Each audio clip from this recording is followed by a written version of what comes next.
सभी का पुनः हार्दिक अभिनंदन।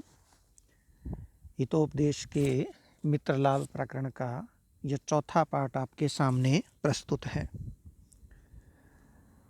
पाटलिपुत्र का राजा सुदर्शन जो अपने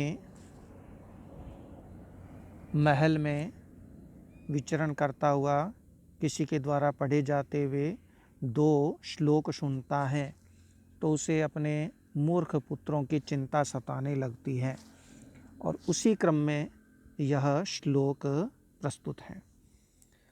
अर्थागमो नित्यमरो गीता च प्रिया च भार्या प्रियवादिनी च वश्यश्च पुत्रोऽर्थकरी च विद्या षड्जीवलोकस्य सुखानि राजन्। ये श्लोक कहीं और से उद्धृत किया गया है, किसी और पुस्तक से, इसलिए इसमें यहाँ आया है राजन। कोई मंत्री किसी राजा को कह रहा है कि हे राजन, जीवलोकस्य, इस जीवलोक के षड सुखानि, 6 सुख हैं। वो 6 सुख कौन से हैं? पहला सुख है अर्थागम। अर्थागम, अर्थ का आगमन, धन का अर्जन, धन की प्राप्ति। दूसरा सुख है नित्यम अरोगिता च, नित्य अरोगिता, आरोग्य रहना, रोगहीन रहना। तीसरा है, और चौथा, ये दोनों सुख एक साथ लिखे हुए हैं, प्रिया च भार्या प्रियवादिनी च। प्रिया च भार्या प्रियवादिनी च। प्रिया यानी प्रियतमा और प्रियवादिनी, प्रिय बोलने वाली भार्या। ये कुल मिलाकर के 4 सुख हो गए। और फिर 2 सुख और साथ में हैं। एक सुख है वश्यश्च पुत्र, वश्यः पुत्रः, वश में रहने वाला पुत्र यानी आज्ञाकारी पुत्र।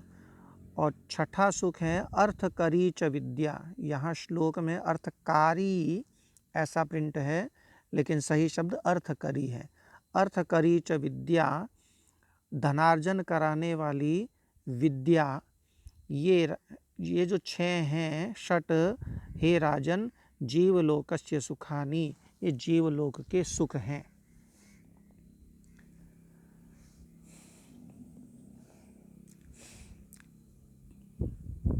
अगला श्लोक, को धन्यो बहुभिः पुत्रैः कुशूलापूर्णाढकैः वरमेक कुलालंबो यत्र विश्रूयते पिता। को धन्यो बहुभिः पुत्रैः, बहुभिः पुत्रैः, बहुत से पुत्रों से, को धन्यः, कौन धन्य हुआ है, कौन पिता धन्य हुआ है। और पुत्र भी कैसे? कुशूलापूर्णा ढकई। कुशूल धान के कोठे को कहते हैं। धान के कोठे में जिस पात्र से, जिस बर्तन से अपन अनाज धान भरते हैं उसका नाम है आढ़क। कुशूलापूर्णा ढकई, धान के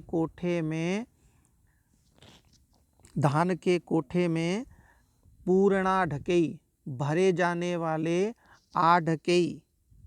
आढ़क यानी जो विशेष नाप का बर्तन है, उस बर्तन की तरह बहुभिः पुत्रैः, बहुत से पुत्रों से, को धन्यः, कौन धन्य हुआ है, कौन अपने को धन्य मान सकता है। क्योंकि उस बर्तन की कोई उपयोगिता नहीं है। उस आढ़क की केवल इतनी उपयोगिता है कि उसमें भर भर करके केवल अनाज जो है वो धान का जो कोठा है उसमें डालते जाएं। इसके अलावा उस आढ़क का कोई उपयोग नहीं होता है। तो इसीलिए कहा है कि ऐसे पुत्रों से, बहुभिः पुत्रैः का धन्य, बहुत से पुत्रों से भी कौन धन्य हुआ है।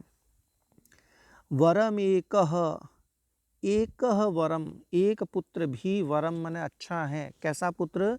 कुलालंब, कुलालंबः, कुल को आश्रय देने वाला, कुल को आलंब देने वाला, परिवार को सहारा देने वाला।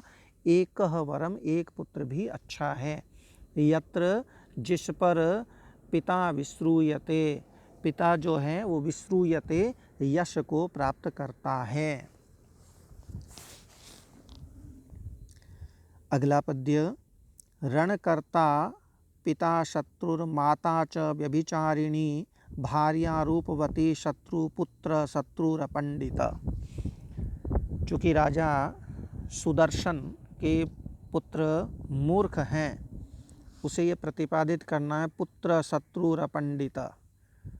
अपंडित अर्थात मूर्ख पुत्र वो शत्रु होता है, शत्रु के तुल्य होता है, कष्टदायी होता है, दुखदायी होता है।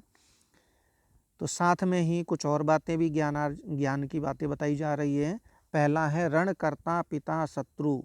रणकर्ता ऋण लेने वाला, कर्ज लेने वाला पिता शत्रु होता है, शत्रु के तुल्य होता है। माता च व्यभिचारिणी, और व्यभिचारिणी व्यभिचार करने वाली उल्टा माता भी शत्रु के तुल्य हुआ करती है। भार्या रूपवती शत्रु, रूपवती अत्यधिक रूप से युक्त, अत्यधिक सौंदर्य से संपन्न जो भार्या है, भरण पोषण के योग्य जो पत्नी है, वह भी शत्रु के तुल्य हुआ करती है पति के लिए। इसी प्रकार पुत्र शत्रुर पंडित, शत्रु अपंडित, अपंडित जो है, जो पंडित नहीं है अर्थात मूर्ख है, ऐसा पुत्र शत्रु, पुत्र भी शत्रु के तुल्य हुआ करता है।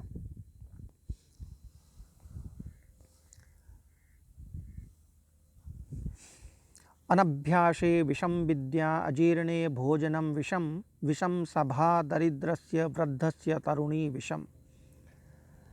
जो मूर्ख पुत्र हुआ करते हैं वो प्रायः दरिद्र हुआ करते हैं, सभा में जाने के योग्य नहीं होते, तो सभा उनके लिए विष तुल्य हुआ करती है। तो बताते हैं अनभ्यासे, अभ्यास न करने पर, रिवाइज न करने पर, रिपीट न करने पर, अच्छी तरह से अभ्यास न करने पर, विद्या विषम, हमने जो विद्या अर्जित की है, जो ज्ञान अर्जित किया है, जो पढ़ा है, वो विषम होता है, विष के तुल्य हुआ करता है, जहर बन जाता है। अजीर्णे भोजनम विषम, अजीर्ण होने पर, अपच होने पर, जब पेट में कुछ पच नहीं रहा हो, अपच होने पर भोजनम, जो भोजन करते हैं वह भी विषम होता है, अर्थात जहर होता है, गरल होता है, विष के तुल्य होता है। विषम सभा दरिद्रस्य, और दरिद्रस्य, दरिद्र व्यक्ति के लिए, गरीब व्यक्ति के लिए सभा वो विष होती है, विष के तुल्य हुआ करती है। वृद्धस्य तरुणी विषम, और वृद्ध व्यक्ति के लिए, जो बूढ़ा हो चुका है, जिसकी इंद्रियां अब काम नहीं करती हैं, उस व्यक्ति के लिए तरुणी जो युवा स्त्री है वह विषम हुआ करती है, विष के तुल्य हुआ करती है, विष के तुल्य कष्टकारी होती हैं। अगला पद्य, यस्य कस्य प्रसूतोऽपि गुणवान् पूज्यते नरः धनुर्वंश विशुद्धोऽपि निर्गुण किम करिष्यति। यस्य कस्य प्रसूतोऽपि, यस्य कस्य, जिस किसी भी, यहाँ मतलब है जिस किसी भी वंश में, प्रसूतोऽपि उत्पन्न हुआ भी, चाहे वो वंश अच्छा है चाहे बुरा है, जिस किसी भी वंश में प्रसूतोऽपि उत्पन्न हुआ भी, कौन, गुणवान, गुणवान जो नर होता है, मनुष्य है, वो पूज्यते, पूजा जाता है। धनुर्वंश विशुद्धोऽपि निर्गुण किम करिष्यति। वंश विशुद्धोऽपि, वंश से शुद्ध होने पर भी धनु निर्गुण, निर्गुण होकर के किम करिष्यति, क्या कर लेगा। यहाँ ध्यान रखिए, वंश विशुद्धोऽपि, वंश से शुद्ध होने पर भी, वंश के दो अर्थ हुआ करते हैं, एक वंश का मतलब कुल, परिवार, और एक वंश का मतलब होता है बांस। तो धनुष के पक्ष में वंश शब्द का अर्थ होगा बांस, यानी बांस से पूरी तरह शुद्ध होने पर भी, शुद्ध बांस का होने पर भी धनुष निर्गुण किम करिष्यति, निर्गुण होकर के क्या कर लेगा। अब गुण शब्द के भी दो अर्थ हैं, एक अर्थ तो जो दया उदारता इत्यादि जो विशेष गुण हैं उनको कहते हैं गुण, और एक गुण धनुष की डोरी को कहते हैं, प्रत्यंचा को कहते हैं। तो यहाँ धनुष का वर्णन है, इसलिए गुण का अर्थ प्रत्यंचा लेंगे। अब सही अर्थ होगा कि वंश विशुद्धो अपि, बांस से शुद्ध होने पर भी निर्गुणः प्रत्यंचा से हीन धनुः धनुष किम करिष्यति, क्या कर लेगा। वह धनुष किसी काम का नहीं है जिसमें गुण न हो, प्रत्यंचा न हो। इसी प्रकार ऐसा मनुष्य जिसने भले ही उसका वंश बहुत शुद्ध हो, परिवार विशुद्ध हो, ऊंचा हो, ऊंचे घराने का हो, लेकिन उसमें गुण नहीं है, दया दाक्षिण्य इत्यादि गुणों से हीन है, तो वह पुत्र क्या कर लेगा। वास्तव में गुणवान मनुष्य की ही सर्वत्र पूजा होती है।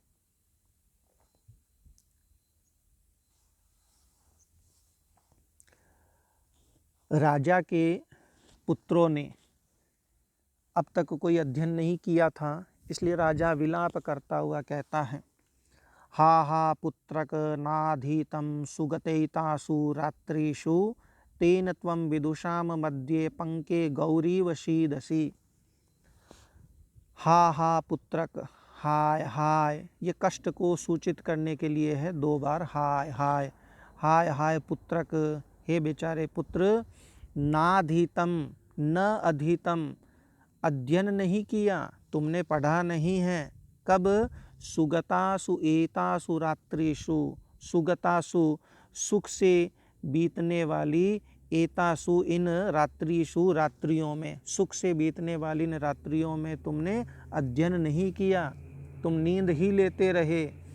तेन, इसलिए, त्वम तुम, विदुषाम मध्य, विद्वानों के बीच में, पंके गौरीव सीदसी, पंके, पंक में, कीचड़ में, कीचड़ में, गौह इव, उपमा के लिए इव आया है, उपमा अलंकार हो जाता है। गौ इव, गाय के समान, कीचड़ में फंसी हुई जैसे गाय है, उस गाय के समान सीदसी, दुखी हो रहे हो, कष्ट पा रहे हो, तुम्हें बाहर निकलने का रास्ता नहीं मिल पा रहा है, क्योंकि सुगतासु रात्रिषु, जो बीती हुई जो रात्रियां थी उसमें तुमने अध्ययन ही नहीं किया, पढ़ाई नहीं की।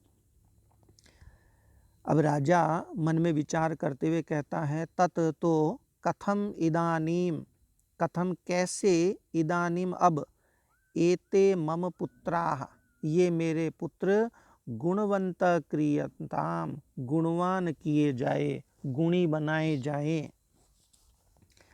क्योंकि जब तक गुण नहीं है तब तक तो मनुष्य पशुओं के तुल्य ही होता है। इसी बात को कहते हैं, आहार निद्रा भय मैथुनम च सामान्यमेतत् पशुभिर्नराणाम धर्मो हि तेषाम् अधिको विशेषो धर्मेण हीनाः पशुभिः समानः। कुछ बातें मनुष्यों और पशुओं में समान हुआ करती हैं। क्या क्या बातें, आहार निद्रा भय मैथुनम च, ये 4 बातें। एक तो आहार, भोजन ग्रहण करना, निद्रा, नींद लेना, भय, किसी से डरना, और मैथुनम, और मैथुन, सहवास। ये सामान्यम एतत् पशुभिर नराणाम, ये नराणाम मनुष्यों के, पशु भी पशुओं के सामान्य मन समान होते हैं। एतत्, ये, नराणाम मनुष्यों के लिए, पशु भी सामान्यम, पशुओं के समान ही होते हैं। पशु भी तो आहार करते हैं, निद्रा लेते हैं, भय भी तो होते हैं, और मैथुनम, और मैथुन करते हैं, और संतान उत्पन्न करते जाते हैं। तो ये पशुओं के समान मनुष्यों में भी होते हैं ये। अब पशुओं से अधिक वो कैसे हट बन सकता है मनुष्य, कहते हैं धर्मो ही तेषाम अधिको विशेषो, धर्म ही तेषाम, उन मनुष्यों में, अधिको विशेषो, विशेष रूप से अधिक होता है। बाकी तो आहार निद्रा भय मैथुन ये चारों तो मनुष्यों में भी होते हैं, लेकिन धर्मो ही, चूँकि धर्म ही तेषाम उनमें अधिको विशेषो विशेष रूप से अधिक होता है। धर्मेण हीनाः पशुभिः समाना, इसलिए धर्मेण हीनाः धर्म से हीन मनुष्य पशुभिः समानाः पशुओं के समान ही होते हैं। तो पशुत्व से ऊपर उठने के लिए, मनुष्यत्व प्राप्त करने के लिए मनुष्य को धार्मिक होना जरूरी है और धार्मिक होने के लिए गुणवान होना आवश्यक होगा। अस्तु, नमो नमः, पुनर्मिलामः, धन्यवादः।